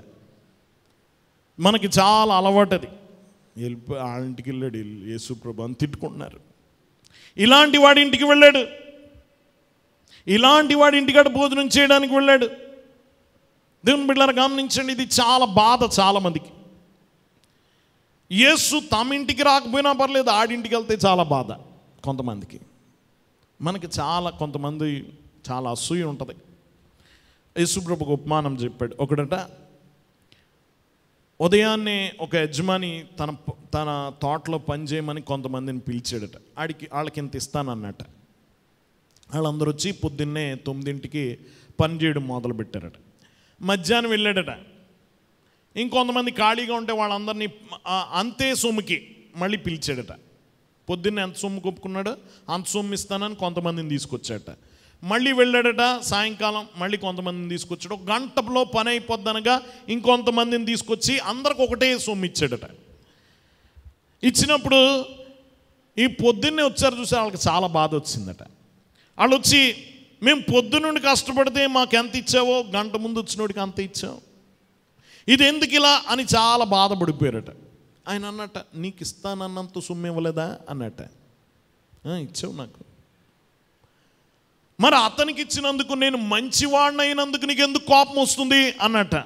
నేను మంచివాడనై ఉన్నందుకు అతడి ఏడల మంచితనం చూపెడితే నీకు బాధ ఏంటని అడిగాడు. దీన్ని ఏమంటారు? అసూయ అంటారు. ఏమంటారు? మనందరికీ ఉన్న పెద్ద పాపం. దేవుని బిడ్డలారా, పచ్చకళ్ళ రాక్షసుడట దీని పేరు. ఏంటది? గ్రీన్ ఐడ్ మాన్స్టర్ అంటారు, పచ్చకళ్ళ రాక్షసుడు. ఏంటది? అసూయ. ప్రతివాడు పోరాడాలి దాంతో. నీ లోపల ఉన్న అసూయ. మనం ఎంతసేపు అవతలోడు అసూయతో పోరాడతాం. అవతలోడు అసూయ నువ్వేం చేయలేవు, కదపలేవు. నువ్వేమన్నా చేయగలిగితే నీ అసూయని ఆర్పేసుకోగలవు. నీ అసూయని ఆర్పేసుకోగలవు. ప్రతి వారికి ఉంటుంది. ఆ వాక్యం చెప్పుకున్నప్పుడు మీకు ఎంతమంది గుర్తుందో, అందులో ఈ పాపానికి ఉన్న పేరు ఏంటంటే ఎవడు ఒప్పుకోని పాపం అట. ఎవడు? ఎప్పుడైనా ఒప్పుకున్నావా? ప్రభా నేను అసూయపడ్డాను, నన్ను క్షమించన్నావు ఎప్పుడైనా? అసలు. కానీ అది భయంకరమైన పాపం, భయంకరమైన. కాబట్టి గమనించండి, ఆ అసూయతో పోరాడాలి. దేవుని సంగమా, ఇక్కడ మనం చూస్తే ప్రభు అతని ఇంటికి వెళ్ళినందుకు చాలా బాధపడ్డారు. వీళ్ళు సణుక్కున్నారట చాలా. దేవుని బిడ్డన సణగడం మొదలు పెట్టారట. అయినా యేసు ప్రభు వాళ్ళ సణుగులు ఆగిపోలే. సణుగుల కోసం ఆగడం. దేవుడు నిన్ను దీవించాలంటే దీవిస్తాడు అంతే. నీ పక్కోడు ఏడుస్తున్నాడని నిన్ను దీవించడం మానేయడు. నేను దీవించడం, ఎవడు ఏడుపు ఆడికే ప్రమాదం. ఎదుటోడు ఏడుపు, ఎదుటోడు గొల, గమనించండి, నీకేమీ ప్రమాదం కాదు. నువ్వు ఇది గుర్తించుకోవాలి. ఇప్పుడు ఆడు ఏడుస్తాడని నువ్వు ఆగిపోతే నీకు ప్రమాదం అది కదా. కొంతమంది ఇల్లు కట్టుకోవాలన్నా, చక్కగా ఏం చేయాలన్నా, నరుని ఏడుపుకండి, నల్లరాయి పగిలిపోతుంది. రాళ్ళు పగిలిపోతే నీకు వచ్చిన నష్టం ఏంటి? నీకేం నష్టం కాదు. గమనించండి, నీ హృదయం పగిలిపోకుండా చూసుకో చాలు. నాకేమీ నష్టం లేదని వెళ్ళిపో. కాబట్టి నీకేమైనా ప్రమాదం ఉందంటే అది నీ ఏడుపు వల్లనే. ఎవడి వల్లనే? నువ్వు ఇతరులను చూసి ఏడవడం మొదలు పెడితే నువ్వు ఎదుగు బొదుగు ఉండదు మన జీవితానికి. కాబట్టి మన ఏడుపు మనం ఆపేసుకొని చక్కగా ప్రేమించాలి. ఒకడు నీ ముందు, నీ తోటివాడు చక్కగా ఎదుగుతున్నాడు అనుకో. మనము ఎంతమందికి ఒక చక్కని మాట ప్రసంగం చెప్పినప్పుడు నాకు బాగా గుర్తు, నా జీవితంలో ఎక్కువ అన్వయించుకుంటాను. ఏంటంటే, నీకంటే బాగా తెలివైన వాళ్ళు లోకంలో ఉన్నారు. ఇది నువ్వు నీ బ్రెయిన్లో ఫిక్స్ అయిపోవాలి. ఏమని? నీకంటే బాగా తెలివైన వాళ్ళు, నీకంటే ఎక్కువ తలాంతులు ఇచ్చిన, దేవుడు ఆశీర్వదించిన వారు లోకంలో ఉంటారు. లోకంలో ఉంటారు. ఆడు చక్కగా దీవించాడంటే దేవుడు అతను దీవించాడు. నాకంటే నేను ఒక్కడనే గొప్పవాడు కదా. నాకంటే తెలివైన వాళ్ళు, బలమైన వాళ్ళు, దేవుని కనికరం పొందిన వారు చాలామంది ఉంటారు. ఎవరికి విధంగా వారిని దేవుడు దీవిస్తాడు అనుకుంటే నీకేం రాదంటే అసూయ రాదనమాట. ఏం రాదు? నేను ఒక్కడనే తెలివైన అంటేనే బాధ. నన్ను దాటి వెళ్ళిపోతున్నాడంటే నీకు కంగారు వచ్చేద్ది. నీకు ఇచ్చిన వాటిని బట్టి ఆనందించలేవు. నీ పగలో రాత్రి తలంపంతా ఆడి చుట్టే తిరుగుద్ది. ఇక ఆయన పూజిస్తూ ఉంటాం తెలియకుండానే. కాబట్టి గమనించండి, దాని నుండి మళ్ళుకోవాలి. వీళ్ళందరూ ఏడవడం మొదలుపెట్టారు, సణగడం మొదలుపెట్టారు. కానీ యేసు ప్రభు ఏం ఆగిపోలే, వారింటికి వెళ్ళాడు. దేవుని బిడ్డలారా గమనించండి, ఆ రోజు అలాగే ఏడ్చారు, ఇప్పటికి అలాగే ఏడుస్తూ ఉంటారు. ఇప్పటికేమీ మారలే ప్రజలు. ఆ రోజు ఎలా సణుక్కున్నారు అలాగే. దేవుని బిడ్డలారా, చాలామంది క్రైస్తవులు చక్కగా వెళ్ళి గమనించండి, పేదలకి వైద్యం అందిస్తున్నా, చదువు చెప్తున్నా. ఇప్పటికి తట్టుకోలేని మతజాంధస్వాదులు చాలామంది ఉంటారు. వాళ్ళు చేయరు, ఎదుటోడు చేస్తుంటే ఏడుస్తూ కూర్చుంటారు అన్నమాట. గమనించండి, వాళ్ళు పెట్టలేరు, పెడుతున్నవాడిని చూసి బాధపడుతూ ఉంటారు. అలాంటి వాళ్ళు ఎప్పుడు ఉంటూ ఉంటారు. దేవుని బిడ్డలారా, మనం వాళ్ళ గురించి మనం చింతపడక్కల. వాళ్ళ తీర్పు వాళ్ళకి దేవుడు చూస్తాడు. ఎవరు చూస్తారు? దేవుడే చూస్తాడు.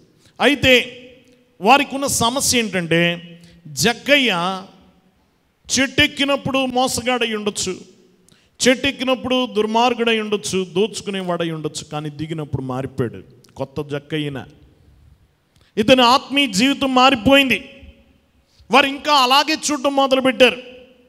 దేవుని బిడ్డలారా, జక్కయ్య ప్రభు అతన్ని పిలవగానే అతని బ్రతుకు మారిపోయింది. దేవుని బిడ్డలారా గమనించిన, పాత జక్కయ్యనే చూస్తున్నారు వాళ్ళు. ఇంకా ఏ జక్కయ్యనే? పాత జక్కయ్యనే. దేవుని బిడ్డలారా, వారు అతని పాత ప్రమాణాల ప్రకారమే అతన్ని అంచనా వేస్తున్నారు. ఇతడు దుర్మార్గుడు కదా, ఇతడు పాపి కదా. జక్కయ్యని చూసినప్పుడు వారు పాత వ్యక్తిని చూస్తున్నాడు. కానీ యేసు ఎవరిని చూస్తున్నాడంటే కొత్త జక్కయ్యను చూస్తున్నాడు. వీళ్ళందరికంటే అతని అన్యాయాల గురించి యేసు ప్రభుకు బాగా తెలుసా? వీళ్ళకి తెలుసా? లెక్కలతో సహా తెలుసు యేసుకి ఇతడు ఎంత అన్యాయం చేశాడు. కానీ అలా చూడలే, కొత్త జక్కయ్యను చూస్తున్నాడు. దేవుని బిడ్డలారా గమనించండి, సరికొత్త జక్కయ్య, కొత్త ఆధ్యాత్మిక విలువలతో కూడిన కొత్త జక్కయ్య, సరికొత్త జీవితం ఇతనిది. దేవుని బిడ్డలారా గమనించండి. అయితే వారందరూ ఏది చూస్తూ ఉంటారంటే పాతది చూస్తూ ఉంటారు. చూడండి, ఇప్పుడు కూడా మనోళ్ళు దేవుని నమ్ముకొని మారిపోయి దేవునిలోకి వచ్చిన తర్వాత కూడా నీ బతుకు నాకు తెలియదా అంటే పాత వ్యక్తుల్ని గుర్తు చేసుకుంటూ ఉంటారు. వీళ్ళు అక్కడ ఆగిపోయారు. నువ్వు ఎలా తిరిగావు, ఏం చేసావు నాకు తెలియదా, నిన్ను ఆకర్షించింది అదేనా, క్రొత్త జీవితం ఆకర్షించలేదా, మారిన బ్రతుకు ఆకర్షించలేదా? నువ్వు ఎక్కడ ఆగిపోయావు? పాత జీవితంలో ఆగిపోయావు. నువ్వు అక్కడ ఆగిపోతే నువ్వు క్రొత్త జక్కైనా అలా చూస్తావు. చాలామంది అలాగే ఆగిపోతూ ఉంటారు, అపార్థం చేసుకుంటూ ఉంటారు. దేవుని బిడ్డలను గమనించండి, యేసుక్రీస్తు నేను క్రొత్తగా చూస్తాడు. దేవుని బిడ్డనా వాక్యం వింటున్న వాళ్ళ అయితే యేసుకు తెలుసు జక్కై మారిపోయాడని. మరి జనాలకు ఎలా తెలియాలి జక్కై మారాడని? ప్రజలకు ఎలా తెలియాలి జక్కై మారాడని? దేవుని బిడ్డరా వాక్యం వింటున్న వాళ్ళ దాని కొరకే 8వ వచనంలో చెప్తున్నాడు. చూడండి, జక్కయ్య నిలవబడి, ఇదిగో ప్రభువా, నా ఆస్తులు సగం బీదలకు ఇచ్చుచున్నాను. నేను ఎవని యొద్దనైనా నా అన్యాయముగా దేన్నైనా తీసుకునేట్లా అతనికి 4 అంతలు మరలా చెల్లింతునని ప్రభుతో చెప్పిన. ఏమంటున్నాడు? సగం ఆస్తేమో పేదలకు ఇచ్చేస్తాడట, సగమేమో అన్యాయంగా ఎవరి దగ్గర తీసుకున్నానో వాడికి 4 అంతలు ఇస్తానంటున్నాడు. ఎవరైనా అడిగారా జక్కయ్య నువ్వు మారాలి, జక్కయ్య నీ బ్రతుకు బాగాలేదు అన్నాడా యేసు ప్రభు? అనలే. ప్రేమించాడు అంతే. అతని ఇంటికి వచ్చాడు, అతడు ఊహించింది చేశాడు.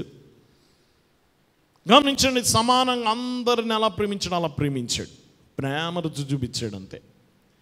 మరి ఇప్పుడు నేను మారానని యేసేకి తెలుసు, లోకానికి ఎలా తెలియాలి? దేవుని బిడ్డరా అతను అంటున్నాడు, ఇదిగో నా తీర్మానం ఇది, సగం ఆస్తి పేదలకు ఇచ్చేస్తాను. ఇది భవిష్యత్తు అన్నమాట. ఎవరికి ఇచ్చేస్తాడు? తన భవిష్యత్తు కొరకు సగం ఆస్తి పేదలకు ఇచ్చేస్తాడట.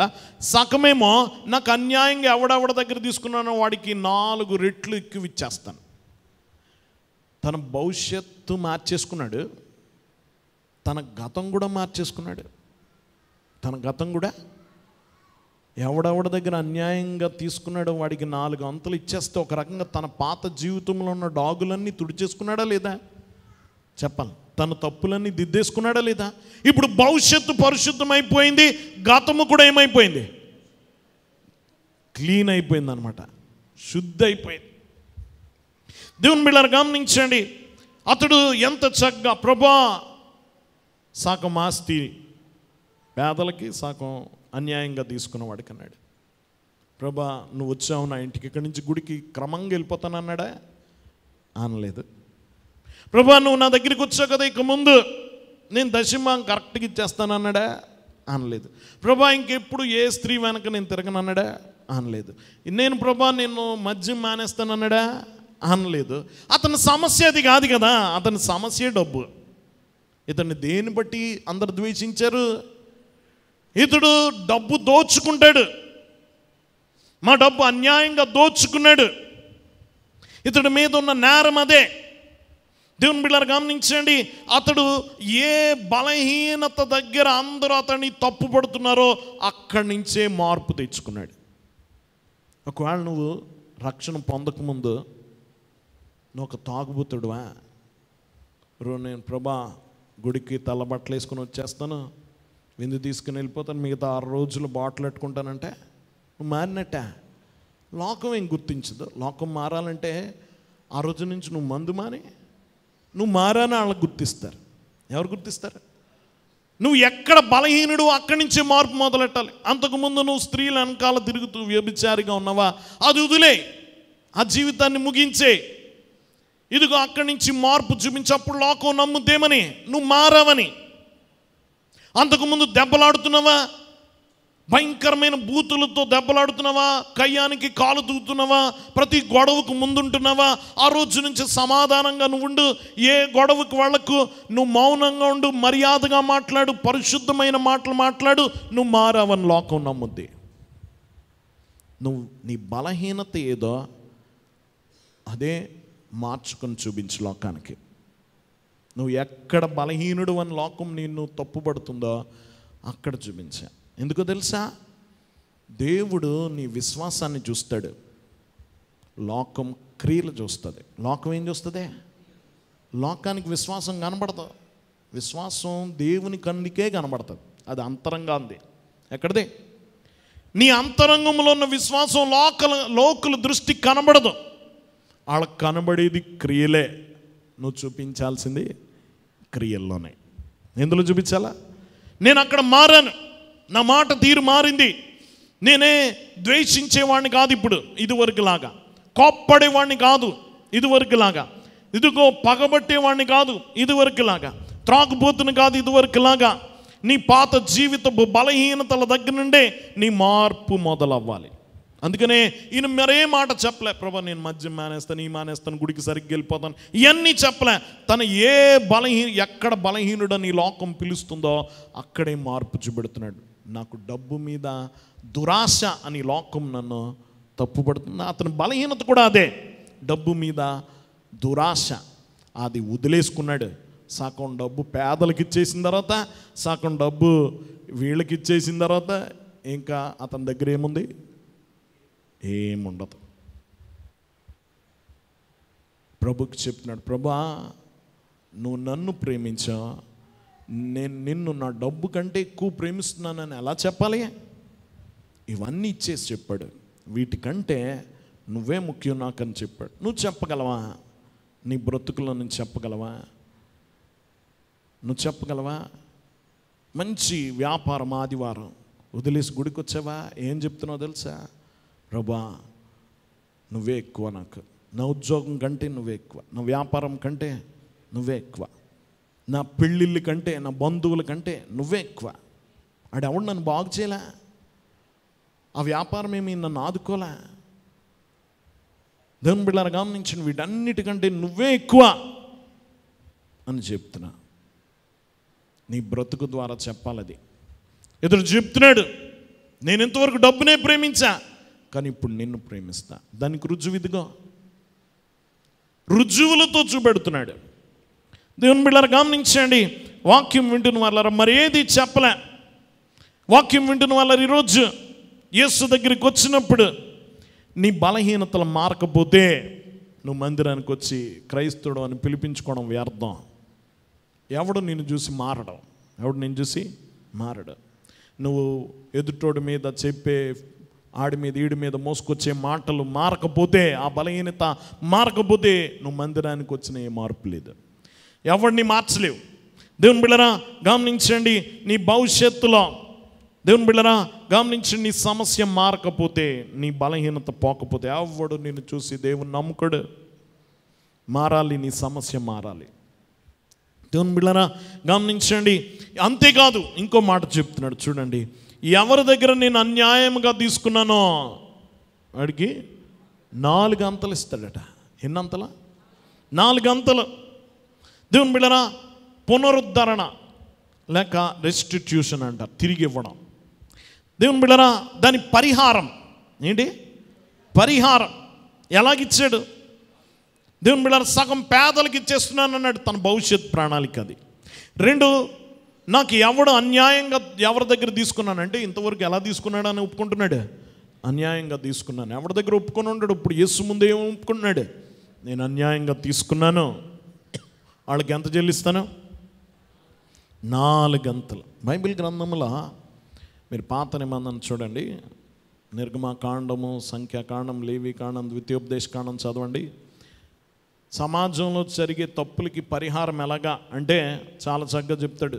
నిర్గమకాండం 22వ అధ్యాయంలో, నీ గొర్రె ఎవడైనా దొంగిలిస్తే దానికి 4 గొర్రెలు ఇవ్వాలట. దొంగిలించిన గొర్రెకు బదులుగా ఎన్ని ఇవ్వాలి? 4 ఇవ్వాలి.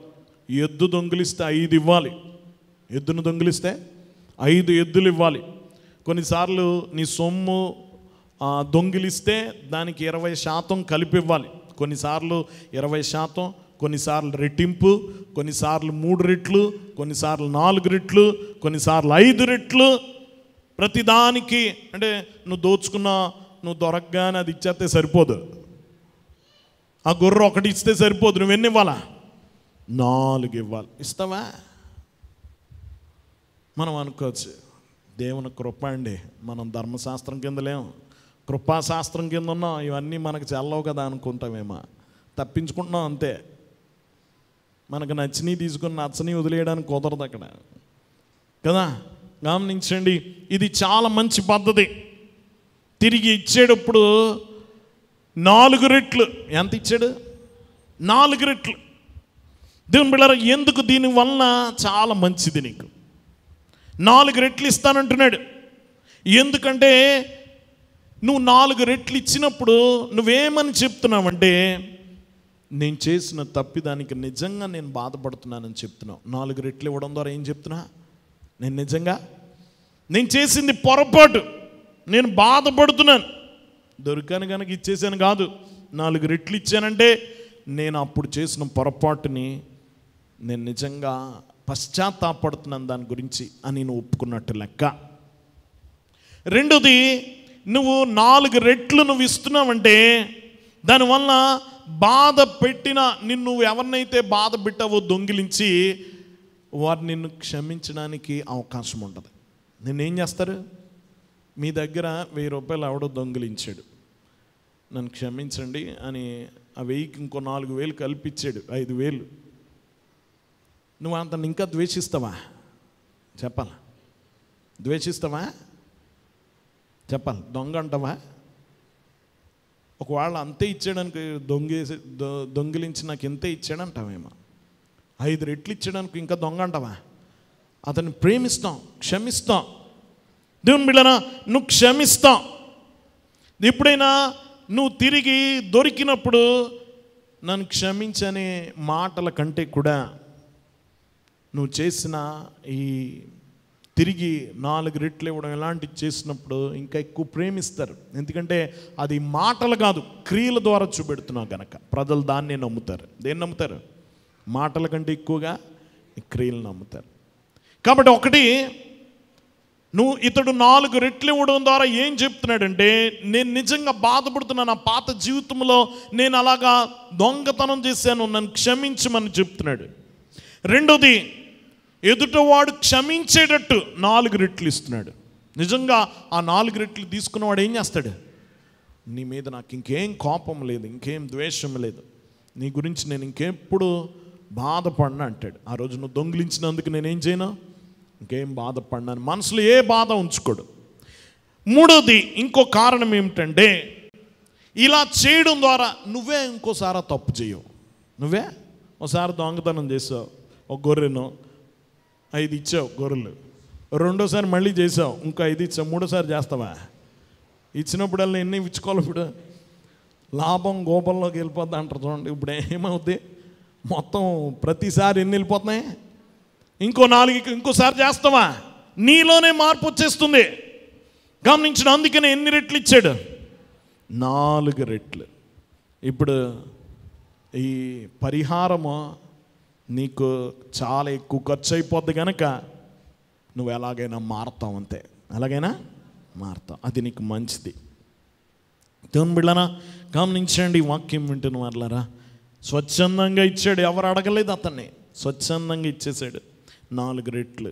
దేవుని వాక్యం వింటున్న వాళ్ళారా, నీ విశ్వాసం గురించి ఎంతైనా మాట్లాడచ్చు, కానీ మారిన నీ జీవితం రుజువులతోటి చూపించాలి, రుజువులతోటి చూపించాలి. నేను మారానని యేసుకు తెలుసు, కానీ లోకానికి ఎలా తెలుసు?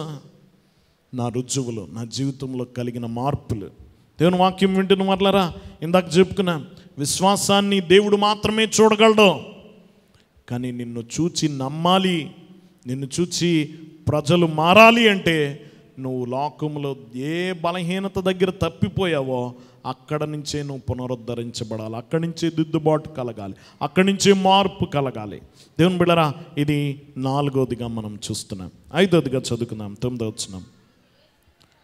అందుకే యేసు, ఇతడు నా అబ్రహాము కుమారుడే, ఎందుకనగా నేడు ఈ ఇంటికి రక్షణ వచ్చినది, నశించిన దానిని వెదికి రక్షించుటకు మనుష్య కుమారుడు వచ్చెనని అతనితో చెప్పిన. 5వదిగా గమనించండి, యేసు ఇస్తున్న గుర్తింపు ఇతనికి. ఇతడును అబ్రహాం. ఎప్పుడు అన్నాడు ఈ మాట?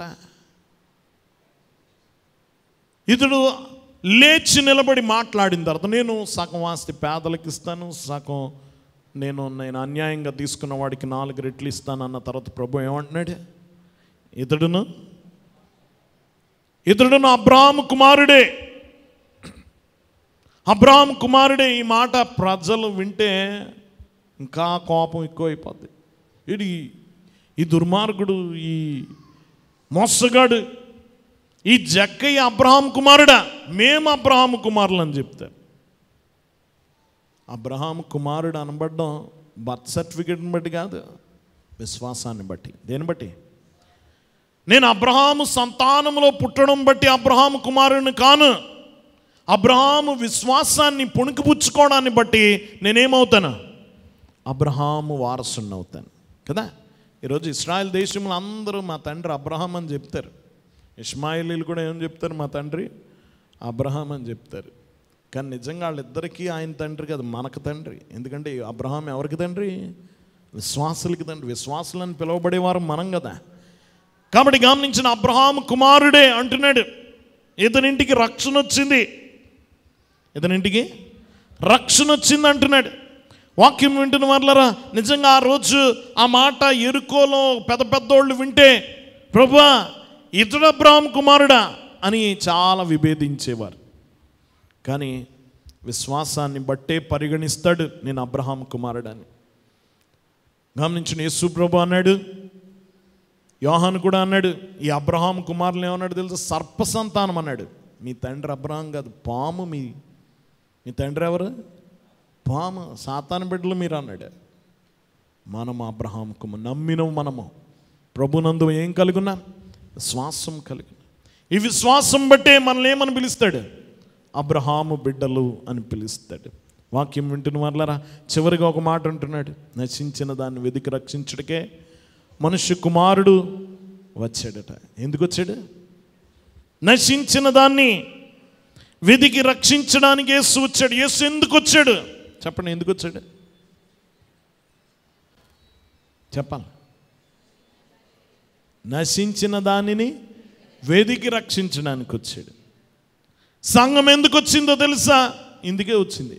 యేసు పనే సంఘ పని. యేసు ఏ ఉద్దేశంతో భూమి మీదకి వచ్చాడు, ఆ ఉద్దేశమే నీ ఉద్దేశం.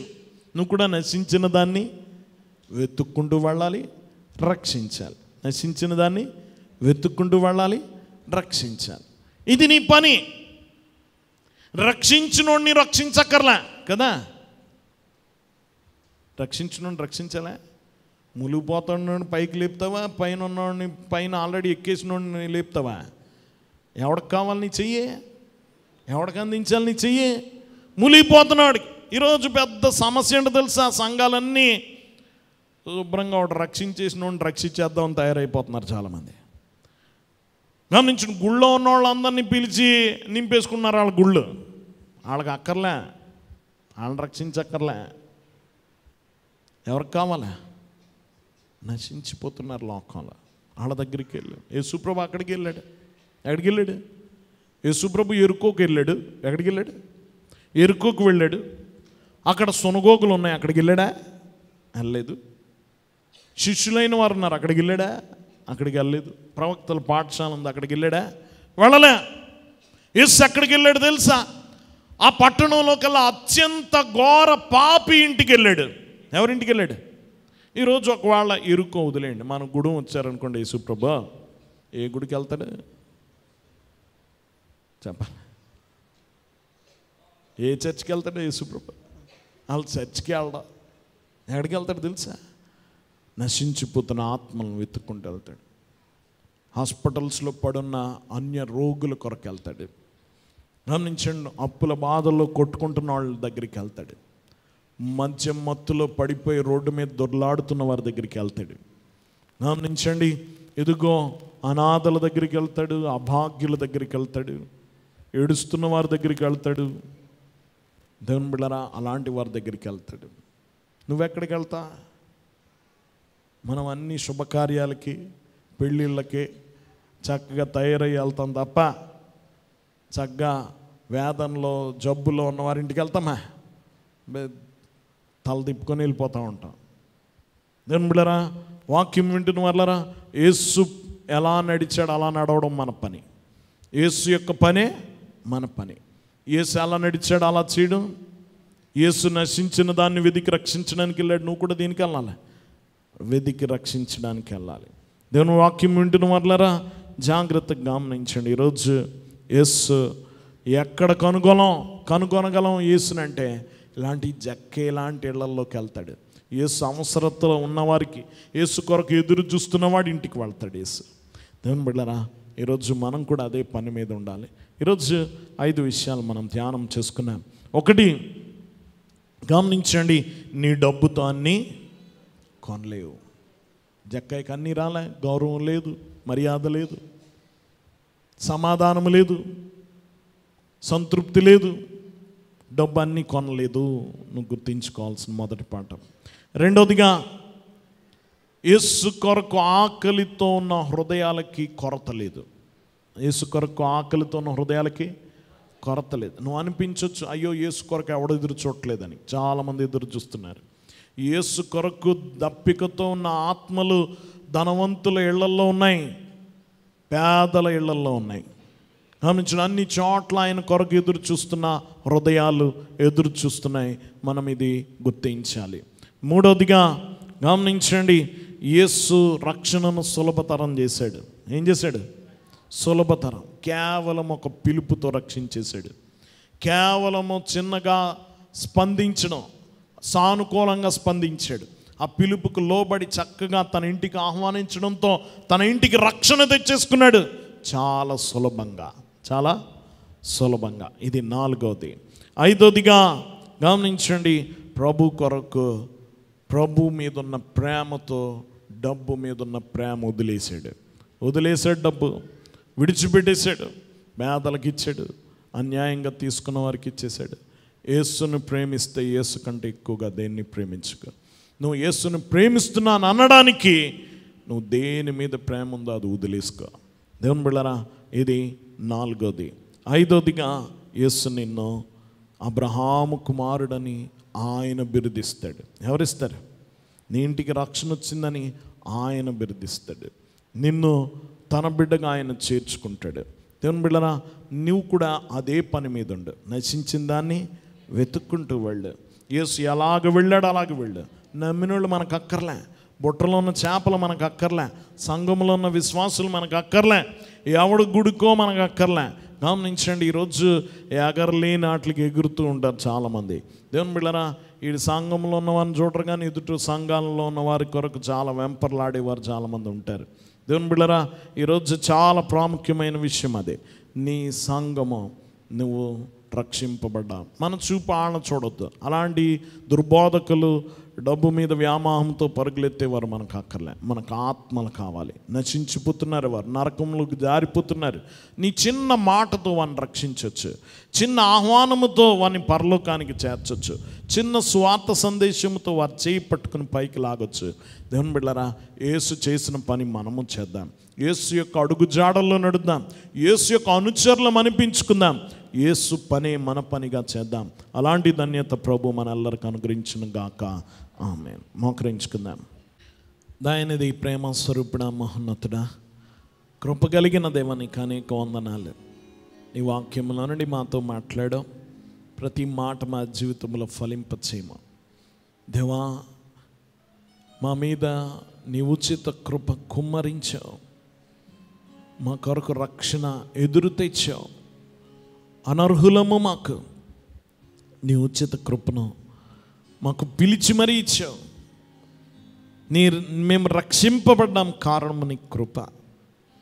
అంత గొప్ప రక్షణను మేము అందుకున్నాము. నిలబెట్టుకొని వాని రాజ్యంలో అడుగు పెట్టగల ధన్యత ఇచ్చి, ఇంకా ఎంతమందికి దక్కలేదో ఈ రక్షణ, వారందరికీ నీ కృపను మోసుకొని వెళ్ళి వారికి అందించగల ధన్యత దయచేయమని నిన్ను ప్రకటించి, దేవా, నువ్వు మా కొరకు సంపాదించిన రక్షణను వారికి అందివ్వగల ధన్యత దయచేయమని, నువ్వే విధంగా నశించిన దానిని వెదికి రక్షించావో ఆ పనిని మేము కూడా కడవరకు చేపట్టగల ధన్యత దయచేయమని యేసు నామమున వేడుకొనుచున్నాం తండ్రి. ఆమేన్. ఆమేన్.